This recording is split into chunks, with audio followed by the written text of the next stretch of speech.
ignored warnings, now pleading for evacuation. The self-inflicted crisis of Indian students in war-torn Iran. అసలు ఇరాన్లో సుమారుగా 9,000 మంది పైచిలకు భారతీయ సంతతికి చెందిన విద్యార్థులు చదువుకుంటున్నారు. మనకున్న ఇంటెలిజెన్స్ సమాచారం ప్రకారం అయ్యా ఇరాన్ మధ్య అలాగే పశ్చిమ ఆసియాకు సంబంధించి కొన్ని హెచ్చరికలు జారీ చేసింది. ఖచ్చితంగా యుద్ధ ఛాయలు అలముకుంటున్నాయి. అలాగే ఫిబ్రవరి 2వ వారంలోనూ 3వ వారంలో ట్రంప్ కీలకమైన ప్రకటన చేశారు. ఈ వస్తున్న వీకెండ్లో కానీ నెక్స్ట్ వీకెండ్లో కానీ ఇరాన్ మా హెచ్చరికలను పెడచెవులు పెడుతుంది, మేము ఖచ్చితంగా దాడి చేస్తామనే విధంగా వాళ్ళకు సంబంధించిన మనకి ఐఎన్ఎస్ విక్రాంత్ లాంటి ఒక పెద్ద షిప్ని ఇరాన్ సమీప సముద్రంలో యుద్ధ విమానాలతో సహా మోహరించింది. అప్పుడే అంతకుముందే డిసెంబర్లోనే మనకి ఇంటెలిజెన్స్ కూడా ఒక రిపోర్ట్ ఇచ్చిందట, జనవరి 1st వీక్ డిసెంబర్లో.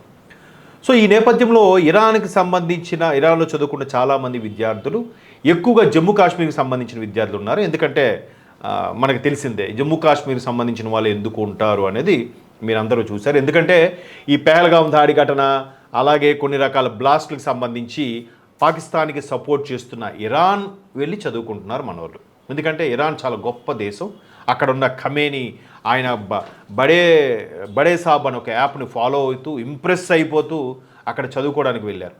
సో వీళ్ళందరికీ అయ్యా ఇక్కడ పరిస్థితులు బాగాలేవు, మీరు దయచేసి ఇంకే దేశమే వీళ్ళు చదువుకోండి లేదా తిరిగి భారతదేశానికి వచ్చేయండి అని అక్కడున్న ఎంబసీకి, ఇరాన్లో ఉండే భారత రాయబార కార్యాలయానికి విజ్ఞప్తి చేసి మీరు సెలవు మీదనే వచ్చేయండి లేదా ఒక ఇయర్ వేస్ట్ అయితే అయ్యింది, ఒక సెమిస్టర్ వేస్ట్ అయితే అయ్యింది, మీరు వేరే దేశాలకి లేదా యూరోపియన్ కంట్రీస్కి వెళ్ళి చదువుకోండి, దానికి సంబంధించి మరలా మా రాయబార కార్యాలయం ద్వారా మీకు చేతనైన సాయం చేస్తాం, మేము వీసాలు విషయంలో మేము సపోర్ట్ చేస్తామని కూడా భారత విదేశాంగ శాఖ చెప్పినప్పటికీ పెడచెవులు పెట్టారు. మేము భారతీయులమైనా కానీ మాకు ఇరాన్ అంటే ఎక్కువ ఇష్టం, ఇరాన్ దేశంలోనే మేము అక్కడే ఎందుకంటే మొన్న ఒక మహిళ నేను అక్కడ పంపించండి, నేను నెతన్యాహుని ట్రంప్ని లేపేస్తా, కాల్చేస్తా, పడేస్తా, ముందు ఆవిడ పంపించేసి ఇరాన్లో ఉండమని చెప్పాలి. సో అక్కడికి వెళ్ళిన తర్వాత ఈ అమ్మగారు మైక్ ముందు కాదు కదా, ఇంటి గడప కూడా ఎక్కలేదు ఒక మహిళగా ఇరాన్లో ఉండే పరిస్థితుల ప్రకారం. సో ఇటువంటి వాళ్ళందరికీ ఎంత హెచ్చరికలు జారీ చేసినా రాలేదు. పైపెచ్చు ఇక్కడ తల్లిదండ్రులు జమ్మూ కాశ్మీర్లో ర్యాలీలంట, అయ్యా మా పిల్లల్ని విడిపించండి, మా పిల్లల్ని రప్పించండి.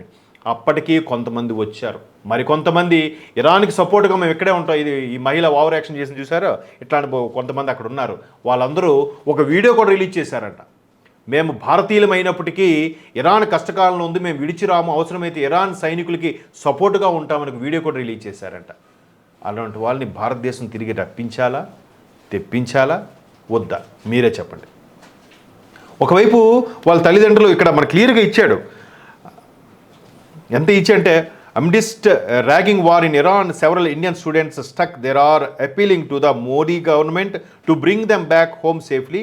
At present, over 9,000 Indian nationals, mostly medical students from Jammu and Kashmir, are stranded in Iran's capital, Tehran, and the city of Qom. Many standard students are raising concern that they are being told to travel to America and then arrange flights to Delhi on their own.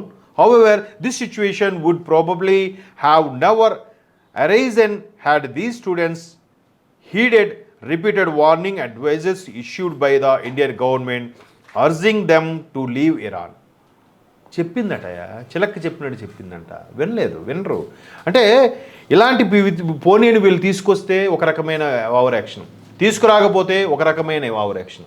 చూడండి మరి Iran కోసం అంత అహర్నిశలు. ఎందుకంటే మొన్న నాకు తెలిసిన ఒక మిత్రుడు ఇరాన్ ఖమేని చనిపోతే స్టేటస్ పెట్టుకున్నాడు, బాధాకరమైన విషయం అంట. ఖమేని చనిపోతే వాడు ఆపరేషన్ సింధూర్ టైంలో కూడా వాళ్ళు మన అటాక్స్ చేస్తామని తెలిసి పాకిస్తాన్కి ఆయుధ సామగ్రిని సమకూర్చి ఆర్థికంగా సాయం చేసినోడికి పోతే స్టేటస్ పెట్టుకుంటాము మనం. అంటే ఎక్కడ ఫుడ్ తింటున్నావు, ఏ గడ్డ మీద బతుకుతున్నావు, నువ్వు ఎవడికి వత్తాసు పలుకుతున్నావు, ఎవడిది మనం మీడియా ప్రకారంగా కొన్ని పదాలు వాడకూడదేమో కానీ ఎటువైపు వెళ్తున్నాం మనం. ఇప్పుడు తెలిసింది నిజంగా. మనం చాలామంది చెప్తుంటారు మనం కష్టాలు ఉన్నప్పుడే అసలైన మన మిత్రుడు ఎవరో, అసలైన మన శత్రువుడు తెలుస్తుందని. అలాగే ఇప్పుడు ఇరాన్ వార్ వచ్చిన తర్వాత భారతదేశంలో ఉంటూ భారతదేశంకి ఫేవర్గా ఎంతమంది దుర్మార్గులు ఉన్నారు, ఫేవర్గా ఎంతమంది మంచి వాళ్ళు ఉన్నారు, ఎంతమంది దరిద్రులు బయటికి మన జెండా పట్టుకున్నా కూడా ఇరాన్ లాంటి దేశాలకి, పాకిస్తాన్ దేశాలకి ఒత్తాసు పలుకుతున్నారో ఈ సిచ్యువేషన్ ద్వారా అర్థమవుతుంది. అంటే ఇప్పుడు వాళ్ళకి రమ్మంటే రారట. ఇప్పుడు తల్లిదండ్రులు మొరపెట్టుకుంటుంటే ఇప్పుడు మాకు స్పెషల్ ఫ్లైట్లు వేయండి వస్తామని. ఒకవైపు జైశంకర్ గారు వాళ్ళతో మాట్లాడి అన్నీ సమకూరుస్తుంటే, ప్రధానమంత్రి మోదీ గారు ఆయా దేశాల యువరాజులతో, నాట్ ఓన్లీ ఇరాన్, గల్ఫ్ కంట్రీస్కి సంబంధించిన యువరాజులతో అక్కడుండే ప్రధానులతో మాట్లాడి మీరు చర్చలు చేసుకోండి, యుద్ధాన్ని ఆపండి, ఇది ప్రపంచ శాంతికి, ప్రపంచ మానవాళికి మంచిది కాదు అని హితబోధ చేస్తుంటే, ఈ వేస్ట్ ఫెలోస్ మనం మిడిల్ క్లాస్ వాళ్ళు ట్యాక్సుల ద్వారా కట్టిన వాటితో సబ్సిడీల మీద వెళ్ళి అక్కడ డాక్టర్ చదువుకుంటున్న వీళ్ళు మరలా వచ్చి అల్ఫలా యూనివర్సిటీలో ప్రొఫెసర్లుగా జాయిన్ అయ్యి ప్రసాదాల్లో విషం కలపడానికి ప్రయత్నిస్తున్నారు ఇటువంటి వాళ్ళు. ఏం చేయాలి వీళ్ళని? బట్ భారత ప్రభుత్వం సంయమనంగా పాటిస్తోంది, సంయమనంగా ముందుకెళ్ళి ఎప్పటికైనా వాళ్ళ రిక్వెస్ట్ని అపీల్ చేసి తీసుకొస్తుంది. కానీ దీనికి సంబంధించి ఇండియా కూటమి నిన్న కూడా రాహుల్ గాంధీ లాంటి కీలకమైన నాయకులు అక్కడున్న మన భారతీయులకు ఇబ్బంది కలుగుతుంది, వాళ్ళు రప్పించండి అని అంటున్నారు. రప్పించే ప్రయత్నాలు చేస్తున్నారు. వాళ్ళు పార్లమెంటు సమావేశాలు అడ్డుకునే ప్రయత్నంలో భాగంగా ఇవన్నీ చేస్తున్నారు. అయ్యో, బంగ్లాదేశ్లో ఊచకోత కోస్తున్నారే, బర్మాలో ఊచకోత కోస్తున్నారే, పాకిస్తాన్లో దారుణంగా చేస్తున్నారే, అయినా అక్కడ దాని గురించి ఎవరు ర్యాలీ చేయరే, దాని గురించి ఎవరు అడ్డుకోరు, ఏ పార్లమెంట్ సభ సెషన్స్లో కూడా మాట్లాడరు. ఇరాన్ మీద మాత్రం అమితమైన ప్రేమ పొంగుకొస్తుంది ఇక్కడుండే కూటమిలో, ఇండియా కూటమిలో విపక్ష నేతలకి. సో భారత ప్రభుత్వం సంయమనం పాటిస్తుంది. అయినప్పటికీ మన వాళ్ళే కదా పోనీలేని ఛాన్స్ ఇస్తుంది. మన వాళ్ళే పోనీలేని ఛాన్స్ ఇస్తే కొంతమంది మహిళలు నిజంగా భావోద్వేగానికి లోనై మేము నిజంగా నరేంద్ర మోదీ వల్ల మేము మరలా ఈ గడ్డ మీద అడుగు పెట్టగలిగాము, స్వేచ్ఛగా రాగలిగామని చెప్తున్నారు. ఒకవైపు దుబాయ్ అలాగే టెహ్రాన్లోని ఇంటర్నేషనల్ ఎయిర్పోర్ట్లు మూసేసినా కూడా మన వాళ్ళు చేసే రిక్వెస్ట్కి స్పెషల్ ఫ్లైట్లు వేసి ఏవియేషన్ కంట్రోల్ ద్వారా జాగ్రత్తగా ఫ్లైట్లు ల్యాండ్ అయ్యి మళ్ళీ టేకాఫ్ అయ్యి భారతదేశాన్ని తీసుకొస్తుంటే వీళ్ళని ఏం చేయాలి? మేము రాము, ఇక్కడే వాళ్ళు గన్నిస్తే మేము యుద్ధంలో వెళ్తామని వాళ్ళు లెట్ దెమ్ గో, వదిలేయండి. బట్ భారత ప్రభుత్వం అది కాదు, పోనీలే, వాళ్ళ తప్పు వాళ్ళే తెలుసుకుంటారు, ఎప్పటికైనా రిలీజ్ అవుతారనే కర్మ సిద్ధాంతం నుంచి ఉండబోను భారతదేశం. కాబట్టి వీళ్ళలాంటి వాళ్ళని ఎక్స్క్యూజ్ చేస్తుంది. చూద్దాం మరి పూర్తి స్థాయిలో తీసుకొచ్చాక జమ్మూ కాశ్మీర్లో ఇటువంటి నిరసనలు ఇంతకుముందు ఎప్పుడు జరగలే. మన వాళ్ళ మీద దాడులు జరిగినప్పుడు కూడా ఇప్పుడు మాత్రం చాలా దారుణంగా ర్యాలీలు జరుగుతున్నాయి. ఖమేనీ చనిపోయాడని, మా పిల్లలు ఇరుకుపోయారు తీసుకురండి అని. మారుతారని ఆశిద్దాం.